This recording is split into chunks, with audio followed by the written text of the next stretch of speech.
Valideynim bilmir ki, yoxsa evdə Montessori təlimi? İkisi də yaxşı kitabdır, amma düşünürəm ki, valideynim bilmir ki, seçərdim ikisindən. Valideynim bilmir ki, yoxsa 1-3 yaşlı uşaqlar faydalı məsləhətlər generatoru. Larisa Surkovanın kitabıdır. O kitabı daha çox üstün tutardım, çünki o daha belə təcrübəli bir insan tərəfindən yazılıb sanki. Faydalı məsləhətlər generatoru, yoxsa Kang Jong-yeon, Məşğul ailə. Günümüzün reallığı ilə maraqlı bir hekayəsi olduğuna görə mən Məşğul ailəni seçərdim və rahat oxunduğu üçün çünki o daha valideynlərə təsir edəcək. Məşğul ailə, yoxsa Ağa Hacıbəyli ailə. Hər ikisi yaxşıdır, amma Azərbaycanlılar düşünürəm ki, Ağa Hacıbəylinin ailə kitabını oxumalılar, çünki çox maraqlı mövzular var həmin kitabın içində. Ağa Hacıbəyli ailə, yoxsa özü sözü gözəl uşaq.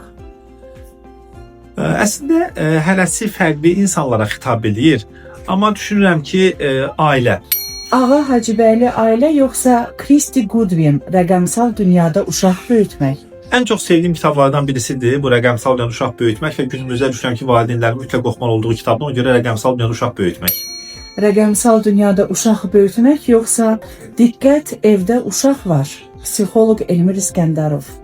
Diqqət evdə uşaq var kitabı, çünki ilk oxuduğum kitablardan birisidir və çox yaxşı, yəni aydın dillə yazılıb və Azərbaycana adaptasiya olunduğuna görə sırf bizim valideynlərin faydalana biləcəyi bir kitabdır.